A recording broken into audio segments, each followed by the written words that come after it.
Hi guys, welcome back to my channel electromechanical knowledge. और आज हम लोग इस वीडियो में बात करने वाले हैं बस बार सिलेक्शन के ऊपर।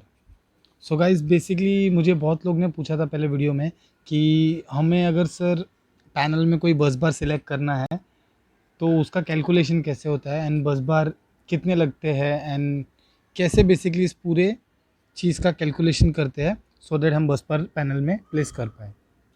सो जैसा कि फ्रेंड्स आप लोग देख सकते हो, आप लोग के सामने मैंने एक चार्ट रखा है जिसमें मैंने एक डायग्राम बनाया है, स्टैंडर्ड बस बार के कुछ वैल्यूज़ लिखे हैं और लेफ्ट हैंड साइड मैंने कॉपर और एल्यूमिनियम का कुछ वैल्यू फिक्स लिखा है।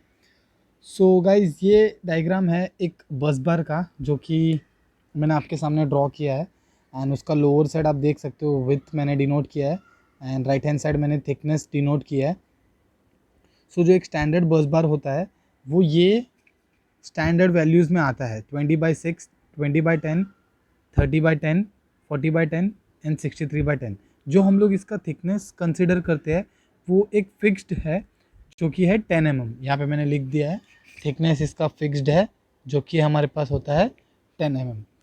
और जो इसका एक स्टैंडर्ड वैल्यू होता है कॉपर और एल्यूमिनियम के लिए, लाइक अगर हमारा 1 स्क्वायर mm का कॉपर है बस बार, तो 1 स्क्वायर mm कॉपर का जो हमारा बस बार रहेगा वो 1.6 एम्पियर करंट कैरी करेगा। उसका जो करंट कैरिंग कैपेसिटी है वो है 1.6 एम्पियर कॉपर के लिए।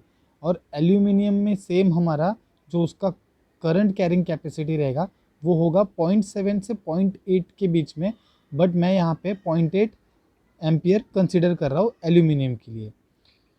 सो गाइज, ये हमारी बेसिक थी जो हमें बस बार कैलकुलेट करने के पहले पता होना चाहिए। अब चलते हैं हम लोग और डायरेक्टली कैलकुलेट करते हैं कि बस बार कैसे कैलकुलेट करते हैं। ऑल राइट गाइस, सो ये हमने जाना हमारा बेसिक वैल्यूज़ जो कि कॉपर के लिए होता है 1.6 एम्पियर करंट कैरिंग कैपेसिटी और एल्यूमिनियम के लिए 0.8 एम्पियर। अब आगे बढ़ते हैं कि कैसे इसका कैलकुलेशन होता है। सो मान लीजिए हमारा कोई एक पर्टिकुलर प्लेस है जिसका लोड है 300 एम्पियर का एंड अब हमें उसका वैल्यू कैलकुलेट करना है। सो सबसे पहले कॉपर के लिए जैसे मैंने आपको बताया 1.6 एम्पियर उसका करंट कैरिंग कैपेसिटी है, तो डायरेक्टली हम लोग 300 को डिवाइड कर देंगे 1.6 एम्पियर से और जो हमारे पास वैल्यू है इसका वो आएगा 187.5। ये इसका एरिया मिल गया हमको। बट जैसे कि मैंने आपको स्टैंडर्ड साइज़ बताया था उसमें लिखा था 20/6, 20/10, 30/10, 40/10, तो वो बेसिकली विथ इनटू थिकनेस के फॉर्म में था। तो अब हमारे पास इसका थिकनेस तो है 10 mm फिक्स्ड एंड एरिया भी इसका मिल चुका है हमें 187.5, बट हमें कैलकुलेट करना है विथ। सो विथ कैलकुलेट करने के लिए हमारे पास फॉर्मूला है area is equal to width into thickness. हमारा एरिया है हमारे पास 187.5 is equal to width into 10 mm is our thickness. 10 mm हमारा थिकनेस है। सो अब हमको विथ कैलकुलेट करना है, तो width is equal to 187.5 divide by 10 और हमें मिल जाएगा विथ 18.75। सो गाइज, हमें मिल चुका है हमारा विथ जो कि है 18.75। बट जैसा कि हम लोग जानते हैं 18.75 का हमारे पास कोई स्टैंडर्ड बस बार नहीं है। तो जैसा कि आप लोग ने देखा था स्टैंडर्ड बस बार जो था वैल्यू, तो इस 18 पॉइंट के हिसाब से हमें सिलेक्ट करना होगा 20/10 mm का बस बार फॉर कॉपर। अब हम चलते हैं डायरेक्टली एल्यूमिनियम के लिए और कैलकुलेट करते हैं। ओके गाइस, सो हमने कॉपर के लिए कैलकुलेट कर लिया। कॉपर के लिए हमने मिला 20/10 का बस बार सिलेक्शन। अब बारी है एल्यूमिनियम के लिए बस बार कैलकुलेट करने की। सो अगेन हमारा लोड जो है वो 300 एम्पियर का है और एल्यूमिनियम का जो कंडक्टर होता है उसका 1 स्क्वायर mm का करंट कैरिंग कैपेसिटी होता है 0.8 एम्पियर। सो इस वैल्यू के हिसाब से हम कैलकुलेट करेंगे 300 डिवाइड बाय 8, तो हमें यहाँ पे मिलेगा 375 वैल्यू। इसका एरिया मिल गया। अब हमारा एरिया का जो formula, area is equal to width into thickness.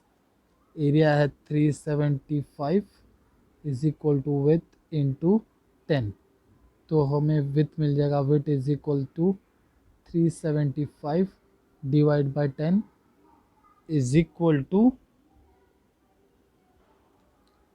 37.5। ये हमारा मिल गया हमें वैल्यू 37.5 एल्यूमिनियम के लिए। बट जैसा कि अगेन हमें पता है 37.5 का हमें कोई एल्यूमिनियम बस बार कंडक्टर नहीं मिलेगा। सो जो हमारा स्टैंडर्ड वैल्यूज़ था उसमें हमारे पास था एक वैल्यू 40/10 mm का। सो ये हम बस बार सिलेक्ट करेंगे एल्यूमिनियम के लिए। सो कॉपर के लिए जो वैल्यू है वो है 20/10 mm का, एंड एल्यूमिनियम के लिए है वो है 40/10। एल्यूमिनियम के लिए हमें बड़ा साइज इसलिए लग रहा है क्योंकि हमारा करंट कैपेसिटी जो है एल्यूमिनियम के लिए वो काफ़ी छोटा वैल्यू है, 0.8 है, इसलिए हमें उसे बस बार जो सिलेक्शन है वो बड़े वैल्यू का लेना पड़ रहा है। एंड कॉपर के लिए ज़्यादा है इसलिए हमारा वैल्यू डिफरेंट आ रहा है।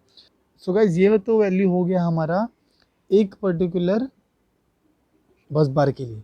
बट हम लोग इतना बड़ा जब लोड कनेक्ट कर रहे हैं 300 एम्पियर का, तो डेफिनेटली हमारा 3 फेज़ पे चलने वाला है।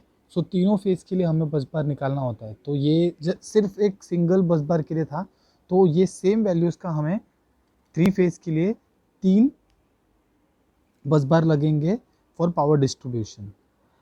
एंड ये जो भी कैलकुलेशन था मैंने इसको 300 एम्पियर के लिए कैलकुलेट किया था। अब सपोज़ अगर हमारे पास 2000 एम्पियर इतना बड़ा लोड का हमें बस बार कैलकुलेट करना है, या फिर इससे भी बड़ा या कोई भी वैल्यूज़ के लिए हमें बस बार कैलकुलेट करना है, एंड उस केस में हमारा विथ का वैल्यू आता है सपोज 200, 300 और एल्स कोई भी वैल्यू।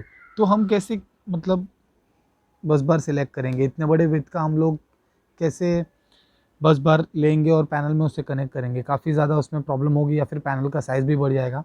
सो उस केस में हम लोग ये करते हैं, हम लोग 200 को डिवाइड बाई 2 और एल्स 300 को डिवाइड बाई 2 करते हैं, एंड जो भी वैल्यू आएगा, या फिर डिवाइड बाई 3 भी करते हैं, एंड जो भी वैल्यू आएगा एकदम स्मॉलर साइज़ का हम लोग उसका विथ सिलेक्ट करते हैं। एंड 10 सपोज 100 आ रहा है हमारा value, divide by 200 divide by 2, तो हम लोग 100 विथ का 2 बस बार सिलेक्ट करते हैं, एंड दोनों को ऑलमोस्ट शॉर्ट करके एक साथ कनेक्ट करते हैं एक पर्टिकुलर आर फेस को। सो ऐसे हम लोग बस बार सिलेक्शन कैलकुलेट करते हैं। एंड आई होप आपको ये वीडियो पूरा समझ में आया होगा। कोई भी पर्टिकुलर लोड, जितना भी एम्पियर का लोड है, उसके लिए बस बार का कैलकुलेशन कैसे होता है। आई होप आपको सब कुछ समझ में आया है इस वीडियो के अंदर जो भी मैंने बात किया अभी बस बार कैलकुलेशन रिलेटेड। अगर आपको कोई भी डाउट है तो you can just mention me in the comment box, I will reply to your each and every query. Thank you so much. अगर आपको पसंद आया वीडियो तो please comment, like and subscribe कीजिए मेरे चैनल। Thank you.